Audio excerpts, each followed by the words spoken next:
Thank you so much for coming to this presentation. It's always hard to be at the end of the hall and also the first presentation after lunch. And I'm going to try not to abuse you because I'm grateful for you all coming, but there is a point in this presentation where there will be a question and answer session at the end. So if you have any questions, think about them now, but there will also be some audience participation.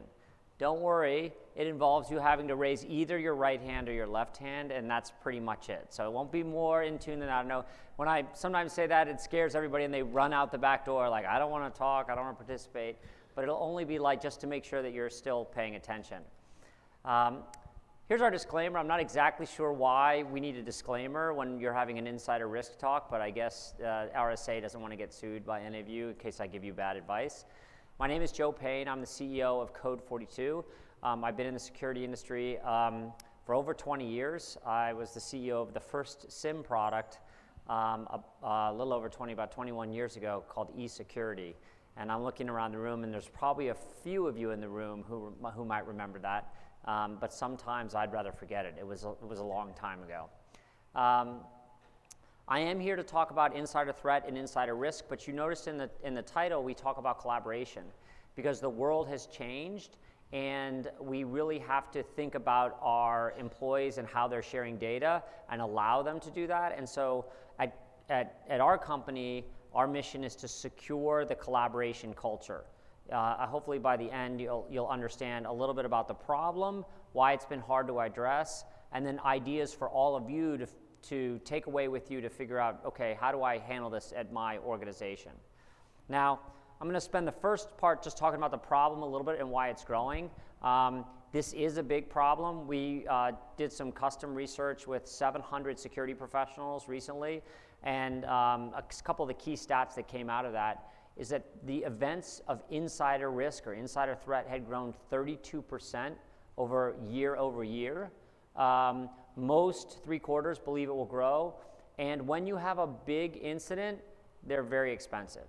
Now there's lots of little incidents that don't cost 16 million, but it's very easy for those little incidents to compound and become big and cost a lot of money. And to sort of further demonstrate that, let me just tell you a couple stories of companies that have had insider risk problems recently that have led to some large losses.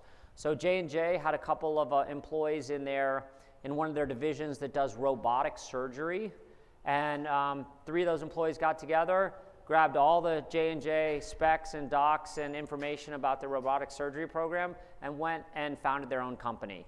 And that company now competes directly with J&J in that business. You can imagine how expensive that can be, costing J&J lots of money in pricing power, but also in the fact that, they did all the research and they're not getting the benefits for their work. Same thing happened at Pfizer. Again, a couple of employees, in this case, they didn't start their own company, they went to a competitor, and those employees who own that data or who own that source code or who own that research, they know how to use that data better than anyone, better than any hacker, better than anybody that comes in from the outside, better than any nation state. And in Pfizer's case, again, another big loss for that company.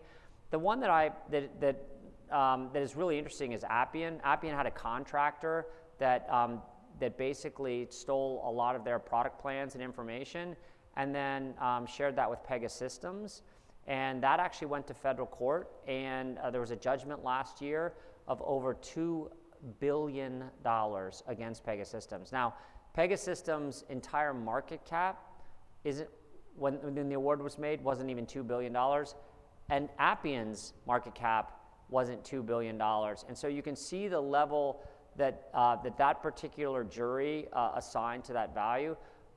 Again, what's interesting is there was no punitive damages. They were saying these are the actual damages caused by someone taking your data. So big problem. We see it big and small in lots of places. Now here's the audience participation part, because a lot of you are wondering, okay, so what's new? Why is this a new problem? What's happening that's causing this? And there are really 3 main drivers to this problem. And I'm going to ask you if you have any of these drivers. So let's start with the first one. Show of hands, how many people here have in your organization people that work remotely. Just show, does anybody have any people, anyone? Yes, of course. We all have people that work remotely. And that problem has grown pretty substantially. So there was a time when we had visibility into the network traffic, but all of our employees are working from home. All of our employees are working from Starbucks. We don't even know where half our employees are working from. And it's not only that we can't see their network traffic, it's also that when employees work remotely, they have really poor security habits. And they admit this. They're like, yeah, I use Gmail a lot at home. I use my Dropbox account at home. I use other tools to get my work done at home. And so the security hygiene outside the office is particularly bad. So that's the first driver of this problem. Another show of hands, how many people have employees who resign, are laid off, or otherwise are changing jobs? Does anybody have people that depart from their organizations? Anyone? Yes, of course, right? We all have this problem, and we have it in spades. People change jobs now more than ever, and yes, that's a problem because people don't have the loyalty that they used to. If you worked at IBM for 25 years before, maybe you'd think, well, I don't know if my pension is with IBM, so I'm certainly not going to take any information from IBM. But today, people work an average of 2 to 3 years in a job, and so they don't feel the loyalty to the job. It's also when people make bad decisions, right? When people are changing jobs, they make bad decisions, and they think, well, I might be able to use this data in my next job. 60% of employees today in the United States admit that they have data from their last job that they're using in their current job. 60% admit that. The other 40% are just not admitting it because our data shows that just about everybody takes jobs. So that's the second driver, people changing jobs. And then the third one, how many people have deployed Slack or Teams? Anybody, Slack or Teams? Right. And those are just two of the collaboration technologies that we've rolled out. How about OneDrive or G Drive or Box or Salesforce, cloud-based tools that keep data in the cloud? All of those collaboration tools, almost all of those collaboration tools, not only have corporate instances, but they have personal instances. So a lot of you have software developers. Almost everyone in the world has software developers today. And your software developers pull data from Git, and they push it back into our corporate Git, but they also have their own private GitHub or GitLab account as well. So all of your developers have their own private repository in those same tools, and it's very easy for them. They're going to push using Git commands up to the corporate repository while they're sitting at Starbucks. They can also push that to their own private Git. So we're seeing this combination of, hey, you have lots of collaboration tools that have personal repositories. We're seeing people change jobs, and we're seeing people work remotely. All three of those things are going up and to the right, and that's what's driving the dramatic increase in insider risk today. So hopefully that resonates with all of you in the room today, and so those are some hopefully tips and tricks that I can give you to start to think about how to address that. Obviously, these are the use cases that fall out of that, departing employee, source code exfiltration protection, customer data theft, etc. Now, when you ask CISOs and security teams, well, are you addressing this today? They will say, 2/3 will say, yeah, we have a program in place. And probably if I ask this room, and I'm not going to do that to you all because I don't want to embarrass somebody who's like, well, we don't have a program, but I feel like I should raise my hand.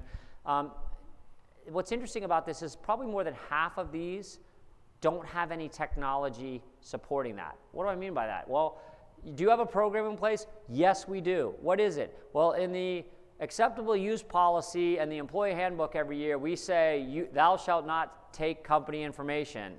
And that's our program, right? And if somebody admits to us that they have it, then we have policies to deal with that, et cetera.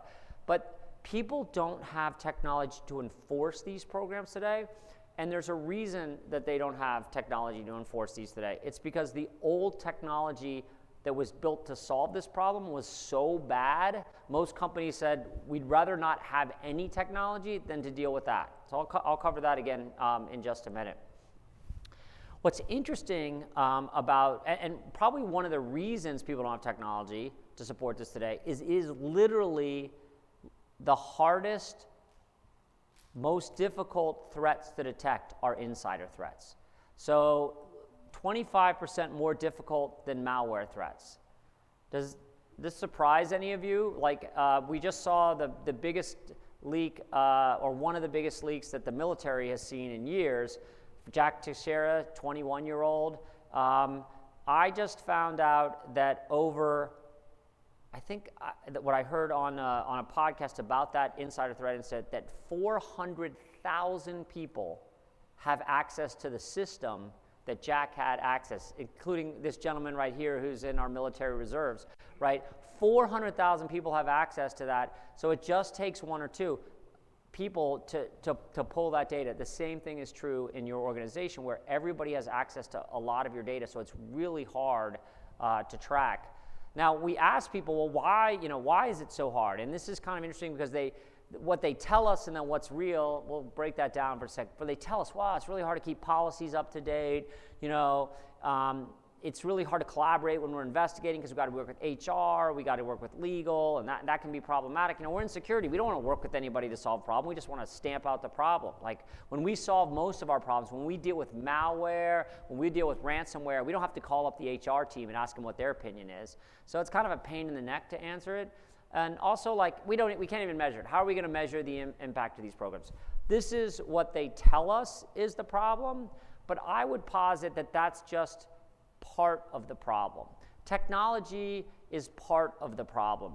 The other two outside parts of this are also just as important. One is the volume. The sheer number of people in an organization that are taking data is honestly astounding and surprising if you've not been in this space. So the problem itself is extraordinarily noisy. And so when you look at a security team today, you say like, hey, are you guys busy? I haven't talked to one security team that says, no, everything's cool. In fact, we have extra people sitting around looking for things to do. When you talk to a security team today and say, hey, would you like to deal with this problem that is going to add a lot more alerts to your SOC, or that's going to create a lot more investigations for your team? Nobody's raising their hand. So the volume of the problem is part of the problem, whether people don't want to mess with this problem. But the other part is the psychology. So this is a very different problem than dealing with external threats and with malware. Because guess what? We're now investigating and dealing with our peers, our friends, our colleagues, our bosses. It's a very different a prospect to deal with the internal threats than it is the external threats. So that's part of the problem. And so the good news I can tell you is there's a whole new set of solutions that have come up in the last couple years from a technical standpoint to help you solve the technical problem in this world environment, but also to help you solve the psychology problem and to help you deal with the fact that this is more than just a security problem. And so I like to have alliteration, and so that's why I've got the 3 E's here. And so we've got enforcement, expertise, and empathy. Enforcement is about the technology. Expertise is about the knowledge to help you build this program. And then empathy is about a frame of mind that you as security people have to have when you're dealing with insider risk. And I'd like to talk about each of those for just a second. So let's talk about technology. Now, my guess is that most of us in this room are technologists, and we like to talk about technology, and I am right there with you. So I'll probably spend more time on this slide than I do the others because, like, I got to talk about the people issues. I'd rather talk about the technology issues, and that's true. When you look back over the last 20 years, the tech that we used to solve this problem was something called data loss prevention, and it was called DLP. And DLP was basically designed to be a firewall to keep data in. So in much the same way that we used our firewalls back in the day to keep everything bad from coming in, we wanted to use DLP to say, we don't want anything bad to go out. But the network is the same. It's just there's so many access points, and there really is no network anymore, and people are in all different places. So that approach has not been effective. The other problem with that approach is that it predates collaboration technology.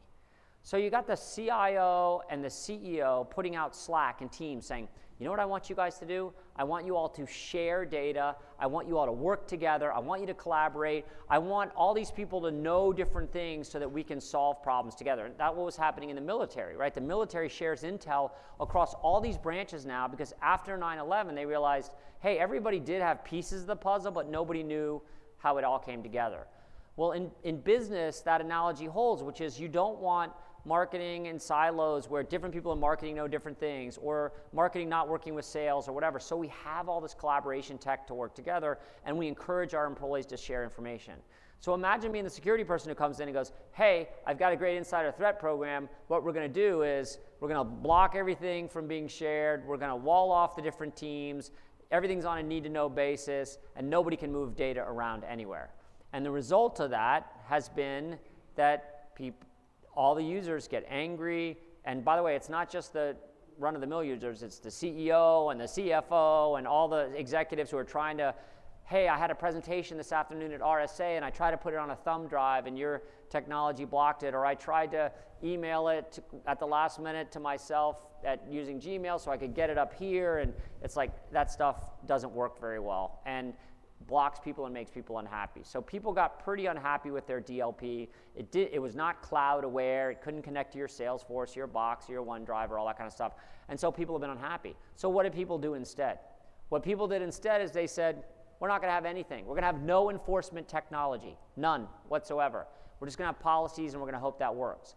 Well, that hasn't been effective either. We've just seen lots of cases, et cetera. So a whole new set of companies, Code 42, my company is one of them, have come in and said, hey, can we build technology that actually lets people collaborate, lets people work together, but also wraps a layer of security around it. And so that was our goal. And I think we've achieved it. And not just us, lots of people in the space are working on this same problem.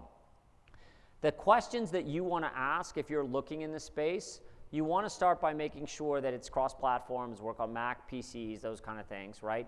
You want to make sure it also covers your cloud because your employees are working differently. I actually heard that a company announced a new product today in this space, in the insider risk space, and they basically, their announcement was, we're going to now allow you to block thumb drives. And I was like, oh, okay, well, that's great, but that was yesteryear's problem. Like, all the employees are moving things to GitHub, and they're moving it to Dropbox, and they're moving things to Gmail. Very few people are still using thumb drives to exfiltrate. And to be fair, that's not true because it's so easy to do it. That's still about a third of exfiltration, but it's also the one that's declining the most because employees are smarter than that. And if you ask your child, my son's 24-year-old computer scientist, and I recently asked him, hey, do you have a thumb drive that I can borrow? And he said to me, I don't even know what that is. And I go, a thumb drive that plugs into your laptop. He's like, Dad, what do you mean plugs into my laptop? Nothing plugs into my laptop, right? He literally has a laptop with a USB-C. He's never plugged an external drive into that. The kid holds everything in the cloud. And so, the days of thumb drives, that's not going to do it. We need stuff that connects to the cloud. But also, this can't be a problem that overwhelms and consumes you as a security team. Because let's face it, you got enough to solve, right? So it has to be a problem. Again, this was one of the problems at DLP. I went to see Nike, and they told me they had 12 people managing their DLP program, 12 people managing the policies in their DLP program. And I was like, well, how's it working? It's like, I don't know. We don't know how it's working. We think it's working out. We've blocked a lot of people from sharing data. That's what we've done. And we have 12 people. I was like, oh my gosh, it can't be that way. They should have one person working half-time working on it. So the new tech is really designed to be a lot fewer people touching it, a lot fewer people having to deal with it, where the system itself scores events and tells you, hey, here's the few that you need to pay attention to. And when you need to investigate someone, we got all this data in the background, but we're not going to sit here and just inundate you with alerts. We can't, you guys don't want that, and we don't want to do that for you. And then related to that, that has a lot to do with how quickly you can deploy things. And the new tech, most of the new tech doesn't do anything to try to crawl content. We're not looking for social security numbers, and we're not looking for credit card numbers. That's yesterday's problem. We're more concerned about, hey, is one of our software developers taking our source code? Is one of our salespeople taking our sales list? Is one of our HR people taking our HR information? Every one of those is an example. Tesla recently lost some people to Rivian Rivian was hiring away the recruiters. Now, in the old days, the recruiters used to be the least important people in the organization, like the last to hire, the first to fire. But it turns out the recruiters have everyone's salary information. Like, they know what everyone's paid. And so Rivian hired away those people, which allowed them to hire away other Tesla people. And there's nothing illegal about Rivian hiring away other Tesla people. What is illegal is them getting the recruiters taking all the data with them to make it easy to hire away all their people. So you need to be looking for this kind of data. So the new products in the space don't focus on trying to crawl data and figure out what's important. They treat all data as important, and they focus more on, hey, did something get exfiltrated to an untrusted location? If something moved to Dropbox or Proton Mail or Twitter or Reddit or out through Slack, we need to know that it moved, okay? And then we need to be able to inspect that file to see, was it something that was important or not important? But what we're not going to do is try to classify all our data and ask the people that own the data, hey, tell us what's confidential in your lab. Okay, well, this is confidential, but this is not, because I'm quitting in 3 months and I'm going to take this with me. It doesn't make any sense. A lot of new solutions. So I promised you I would talk a lot on this page because, I'm a techie too, and I like to talk about the tech. But it's not just tech, okay? The other thing that you need, which many of you will assume you have, because, hey, we're security people. We know security problems. We've been solving security problems for a long time, but you need this expertise. And your expertise comes around, again, I like alliteration, people, processes, and promotion. So let's talk about each one of those things one at a time. So let's talk about people first. So this is a problem that security cannot handle alone. You must have legal and you must have HR involved. Legal is going to help you. They're going to update your AUP for all your users. They're going to put something on the bottom of your screen when people log in that says, hey, these systems are monitored for exfiltration. They're going to be there to support you when something gets really ugly. You're like, hey, legal. And you toss it over the transom and let them go deal with it, and they will. And likewise, HR needs to know exactly what you're doing. You need to be transparent with HR, because if you're going to roll something out to the employee base and HR doesn't know about it, you're going to have a problem later. We had a client recently roll out, and our team told them this, and they were like, no, we don't need that. We have authority to do whatever we want in security, so we're gonna roll this thing out. And 2 months into their deployment, everything came to a grinding halt. And I called the customer up, and I was like, what happened? And they said, well, legal stopped it. It's like, did you not brief them on what you were doing? It's like, no, we didn't. And you're not used to that. With most security tech, you don't have to do that. So this is a really important part, is you must engage early, because guess what? They're gonna be your partners for the long haul in this space too. It's not just at the beginning. I thought you guys would want to see one of these kind of playbook charts up here, so I just kind of threw it in. But the point is, you need to define your processes before you start with this technology. We had a financial services company that we sold our product to, and a month into it, I got a call from the CFO of the business, and the CFO said, thanks a lot, Joe. You sold us a loaded gun, and you didn't teach us how to use it. And I was like, oops, what happened? He's like, well, one of my security analysts saw one of my senior vice presidents moving some data, and so they did what the security analyst always does when they see malware, they see ransomware. They shut down the machine, they isolated it, and then they immediately went and told the senior VP that he was under investigation by the security team. And I was like, ooh, that probably didn't go over very well, did it? And like, nope, it didn't go over very well at all. So one of the things that you have to do when you're getting into insider risk is to map out, how do we escalate things, how do we approach things, and how are we going to respond to things, so that we don't end up in a terrible place. And that leads us to our last part, which is to communicate and educate. So it's the only area in security. And I don't know if you noticed that I've been using the term insider risk in addition to insider threat.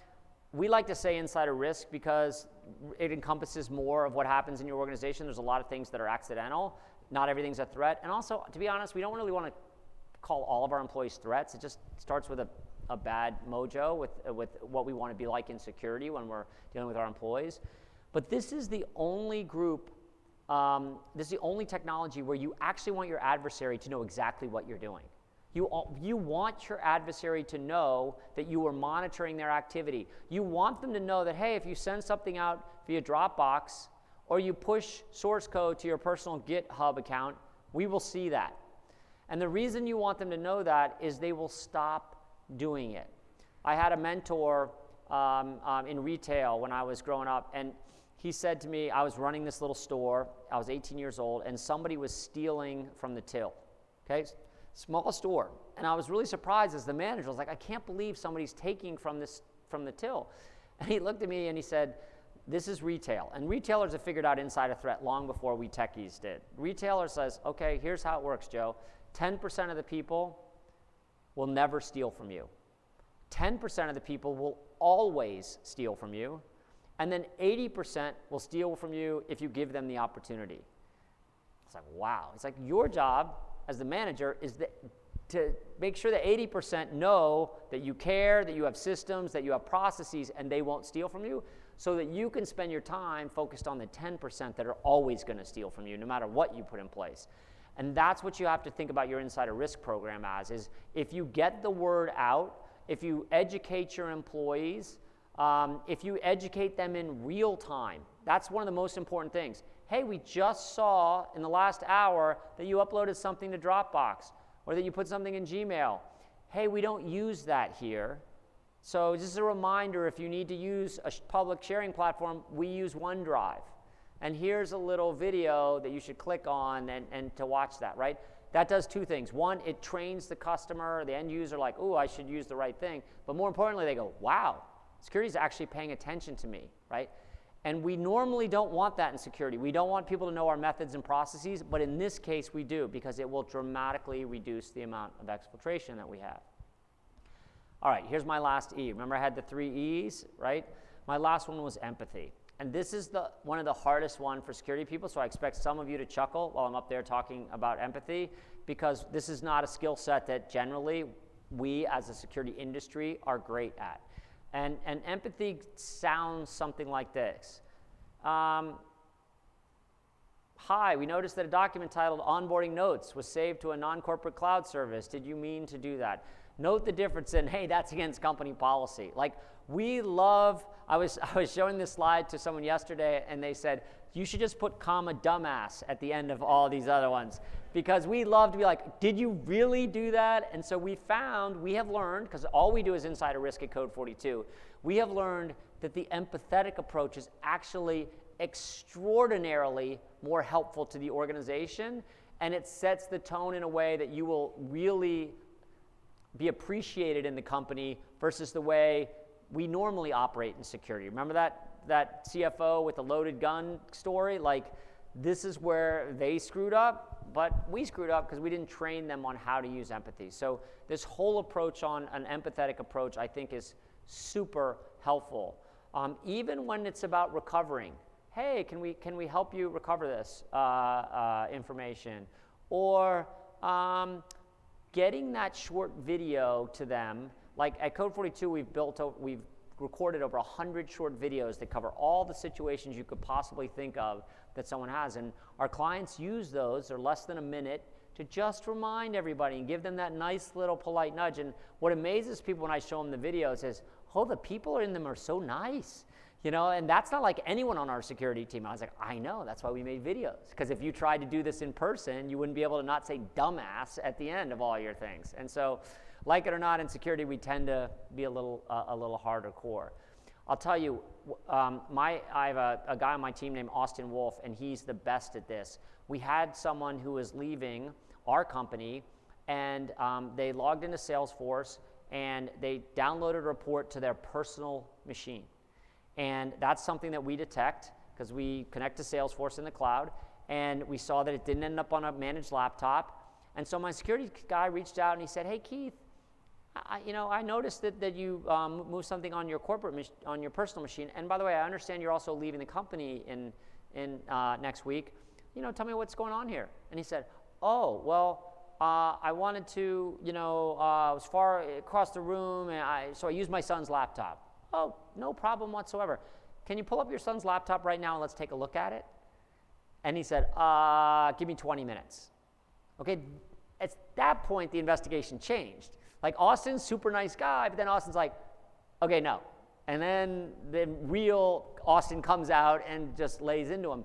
And the reason that empathetic voice is so good at the beginning is 8 times out of 10, it's actually not malicious, right? 8 times out of 10, it is somebody who's like, oh man, my corporate laptop was 100% out of battery. I had a sales call. I couldn't get logged in, blah, blah, blah. Okay, great. It's good to know that. So now you know, hey, we do pay attention to this stuff, so don't do that again, right? But in this case, we ended up firing the employee because he did take confidential information. He was leaving 7 days later. We fired him. And we had the nice extra touch because he was uncooperative in the process. We actually notified his next employer that he was in possession of our critical information, and that put them on notice that if they used it, they would also be liable for it. So that's what I would call the hammer, but sometimes in security, our job is to swing the hammer.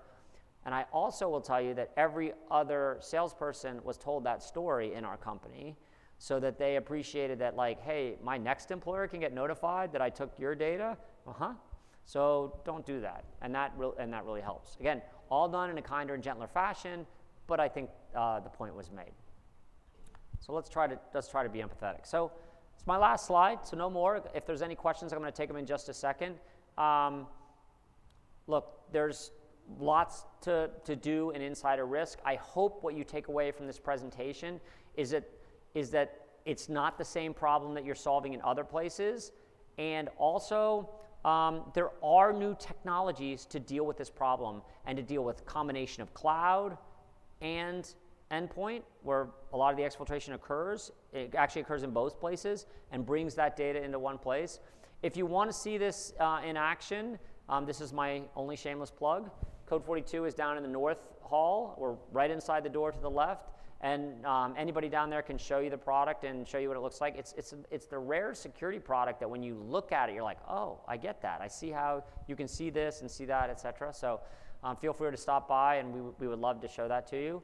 But if nothing else, this is a problem that all of you, based on the show of hands, are going to be dealing with extensively over the next couple of years. Okay, that's the end of my prepared remarks, so I would love to take any questions if there are any. Oh, look, he's got Q&A, so that's official, that we would go on that. Anybody have a question, a story? Yes? So we have a problem when it comes to source code and being able to, I guess, detect it and confirm. How exactly do you guys do that? Okay, so the question is, we have a problem detecting source code, and when it leaves the firm, how do you guys do that? So I have to tell my story on this because it's funny. To me, it's funny.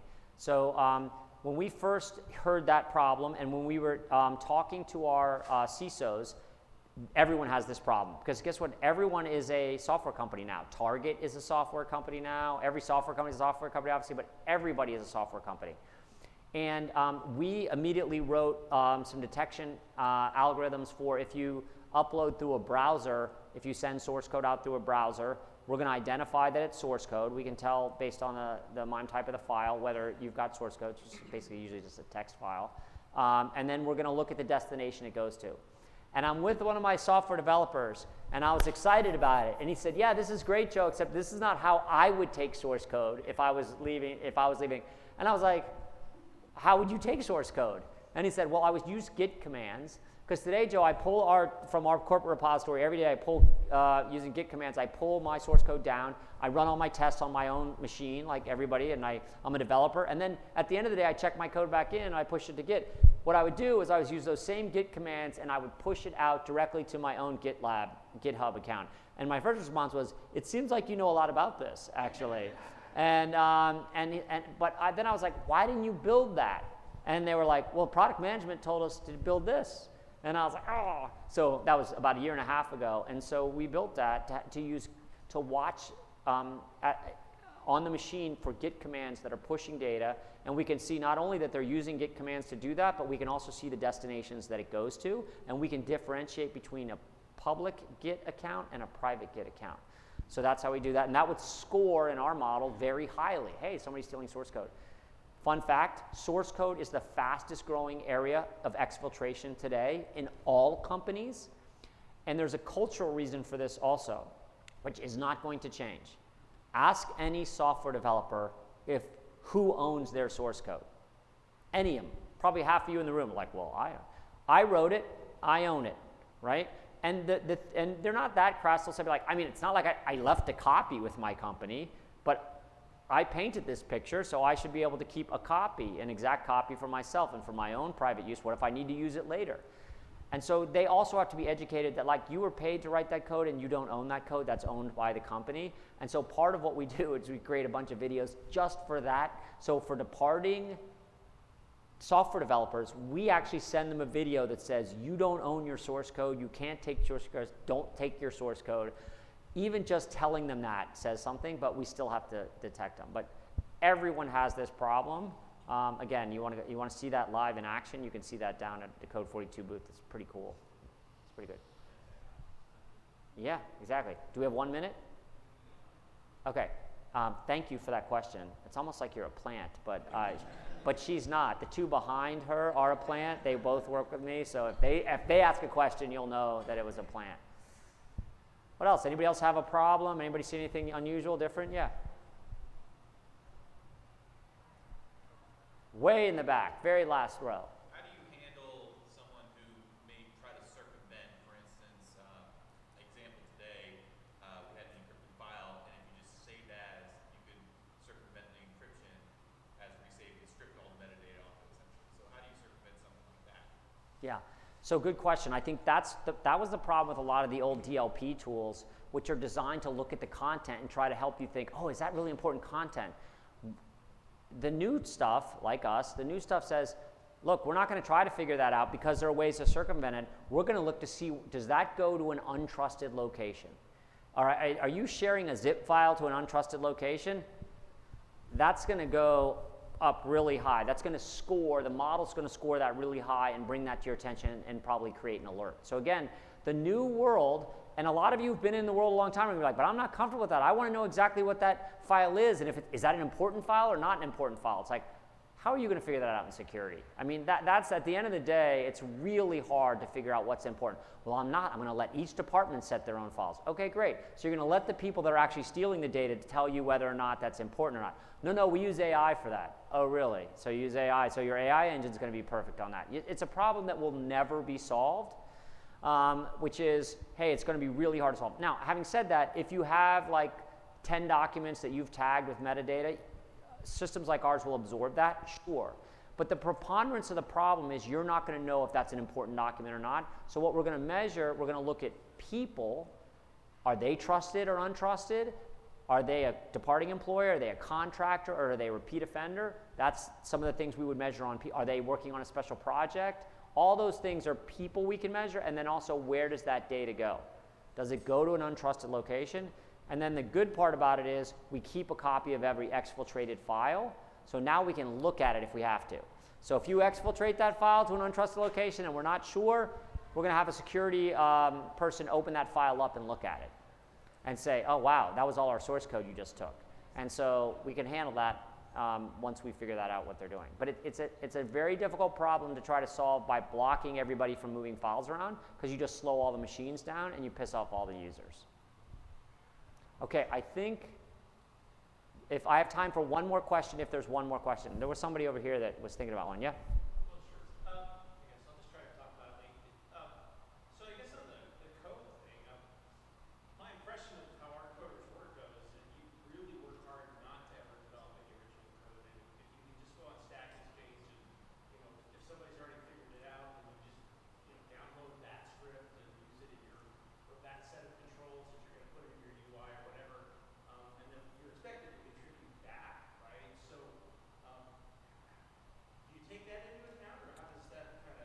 Sure. If you have policies, you could say, hey, if we allow people to post code back to a forum, that could be a trusted location for your organization. You could say, hey, if they're posting code directly, usually when you pull open source snippets of code down, usually what you're doing is stitching them together to build something unique for your business. And it's that stitching of things together that for your business, that you don't really want them to take with them to your competitor and just say, oh, it took me 12 months to do this when I worked over at ABC. Now that I'm at XYZ, you know, here, we have this shopping cart done. I built it at my last companies. That's what we're trying to avoid. But this doesn't preclude you from contributing to open source projects. You know, again, the approach is not to block everything. The approach is to monitor and score. And so you might say, hey, our software developers are actually allowed to go to repositories, to certain repositories, and contribute code to those repositories. And if they're doing that, we're not going to score that highly. So it depends on your organization. Good. Hey, listen, you did great for an audience that was post-lunch. Only one person fell asleep. Only 2 people got up in the middle angrily and left. And so that's like a huge win for me. So thank you very much. I appreciate your time. I'm going to stick around. If you need me, I'll be in the back.